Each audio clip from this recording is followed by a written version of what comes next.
BK. Hariprasad ಅವರ ಹೇಳಿಕೆಗೆ ಸಂಬಂಧಪಟ್ಟಂತೆ ಮಾಹಿತಿ ಕೊಡ್ತಾ ಇದ್ವಿ. ಅಯೋಧ್ಯೆಗೆ ಹೋಗೋರಿಗೆ ರಕ್ಷಣೆ ಕೊಡಬೇಕು, ಇಲ್ಲಾಂದ್ರೆ ಗೋದ್ರಾ ರೀತಿಯಾದಂತಹ ಇನ್ಸಿಡೆಂಟ್ಗಳು ಮರುಕಳಿಸಬಹುದು ಅಂತ ಸ್ಫೋಟಕ ಹೇಳಿಕೆಯನ್ನ ಎಂಎಲ್ಸಿ ಬಿ.ಕೆ. ಹರಿಪ್ರಸಾದ್ ಕೊಟ್ಟಿದ್ದಾರೆ. ಅಯೋಧ್ಯೆಗೆ ಹೋಗೋರಿಗೆ ಸರ್ಕಾರವೇ ರಕ್ಷಣೆ ಕೊಡಬೇಕು, ಗೋದ್ರಾ ದುರಂತದ ರೀತಿ ಮತ್ತೊಮ್ಮೆ ಏನಾದ್ರೂ ಆಗಬಿಡಬಹುದು ಅಂತ ಹರಿಪ್ರಸಾದ್ ಅವರು ಹೇಳಿಕೆಯನ್ನು ಕೊಟ್ಟಿದ್ದಾರೆ.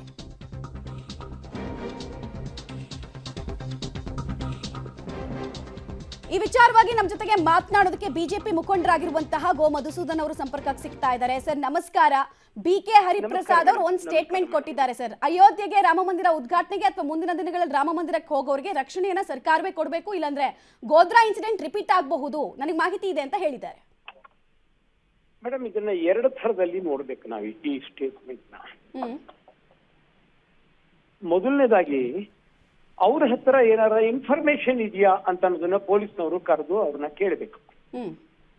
ಪೊಲೀಸ್ನವರು ಅವ್ರನ್ನ ಕರೆದು, ನಿಮಗೆ ಈ ರೀತಿ ಯಾವ್ದಾರ ಇನ್ಫಾರ್ಮೇಶನ್ ಇದೆಯಾ, ನೀವು ಸ್ಟೇಟ್ಮೆಂಟ್ ಕೊಟ್ಟಿದ್ದೀರಲ್ಲ, ಎಲ್ಲಿ ನಡಿಬಹುದು, ಯಾರು ನಡಿಬಹುದು, ಏನು ಎತ್ತ ಏನ್ ಕತೆ ಅಂತ ಅವ್ರ ಪೊಲೀಸ್ನವರು ಇಮ್ಮಿಡಿಯೇಟ್ ಆಗಿ ಇಂಟರೋಗೇಷನ್ ಮಾಡ್ಬೇಕು ಅವ್ರನ್ನ.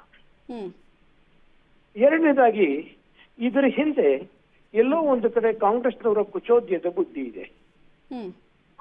ಹಿಂದೆ ಗೋದ್ರಾ ಇನ್ಸಿಡೆಂಟ್ ನಡೀತು, ಆ ತರದ ಇನ್ಸಿಡೆಂಟ್ ನಡೆದು ಮತ್ತು ನಡೀಬಹುದು.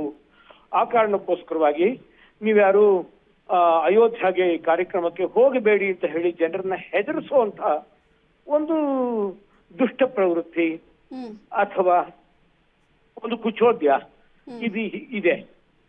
ಇದು ಎರಡೂ ಸಹ ಪಾಸಿಟಿವ್ ದೃಷ್ಟಿಕೋನ ಅಲ್ಲ. ಇದನ್ನ ಎರಡನ್ನೂ ಸಹ ಈ ದೇಶ ಒಪ್ಪೋದಿಲ್ಲ.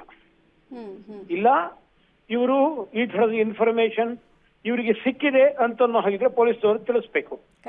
ಅದು ಇವ್ರ ಕರ್ತವ್ಯ. ಅದು ಈ ದೇಶದ ನಾಗರಿಕರಾಗಿ ಇವ್ರ ಕರ್ತವ್ಯ ಇದು, ಅದನ್ನ ಮಾಡ್ಬೇಕು ಅವರು. ಅದಿಲ್ಲ ಅಂತಂತಂದ್ರೆ ಇವ್ರನ್ನ ಹೋಗುವಂತ ಜನರನ್ನ ಹೆದರಿಸುವಂತ ಪ್ರವೃತ್ತಿ, ಅಲ್ಲಿ ಜನ ಹೋಗ್ಲೇಬಾರ್ದು ಕಾರ್ಯಕ್ರಮಕ್ಕೆ, ಆ ಕಾರ್ಯಕ್ರಮನ ವಿಫಲಗೊಳಿಸ್ಬೇಕು ಅಂತ ಹೇಳುವಂತ ಕಾಂಗ್ರೆಸ್ನವರ ಒಂದು ರೀತಿಯಾದಂತ ಷಡ್ಯಂತ್ರ ಅಂತ ಹೇಳಿ ಅನ್ಸುತ್ತೆ. ಒಬ್ಬ ಇಷ್ಟು ವಯಸ್ಸಾಗಿರುವಂತಹ, ಇಷ್ಟು ಅನುಭವಸ್ಥನಾದಂತಹ ರಾಜಕಾರಣ ಎಷ್ಟು ನೀಚ ಮಟ್ಟಕ್ಕೆ ರಾಜಕೀಯದಲ್ಲಿ ಇಳಿಯಬಾರದು ಅಂತ ಹೇಳಿ ನಾನು ಅವ್ರನ್ನ ಈ ರಾಮ ಮಂದಿರದ ವಿಚಾರದಲ್ಲಿ ಬಿಜೆಪಿಗೆ ಎಕ್ಸ್ಟ್ರಾ ಮೈಲೇಜ್ ಸಿಗುತ್ತೆ ಅನ್ನುವಂತಹ ಭಯ ಅಥವಾ ಕಾಂಗ್ರೆಸ್ನ ಡಿಸ್ಟರ್ಬ್ ಮಾಡಿರೋದ್ರ ಭಾಗನಾ ಸರ್ ಇದು ಈ ಉತ್ತರ? ಈಗೇನಾಗಿದೆ ಕಾಂಗ್ರೆಸ್ನವ್ರಿಗೆ ಮೇಡಮ್, ಕಾಂಗ್ರೆಸ್ನವ್ರಿಗೆ ಇತ್ತದರಿ ಅತ್ತ ಪುಲಿ ಅಂತಾಗಿದೆ. ಕಾಂಗ್ರೆಸ್ಸಿನ ಎಲ್ಲ ಪ್ರಮುಖ ನಾಯಕರನ್ನು ಸಹ ಅಯೋಧ್ಯ ರಾಮ ಮಂದಿರದ ಟ್ರಸ್ಟ್ನವರು ಕರೆದು ಬಿಟ್ಟಿದ್ದಾರೆ ಕಾರ್ಯಕ್ರಮಕ್ಕೆ ಬನ್ನಿ ಅಂತ ಹೇಳಿ. ಆದ್ರಿಂದ ಆ ಟ್ರಸ್ಟ್ನವ್ರ ಮೇಲೆ ಇವರು ಆರೋಪ ಮಾಡಕ್ಕಾಗಲ್ಲ.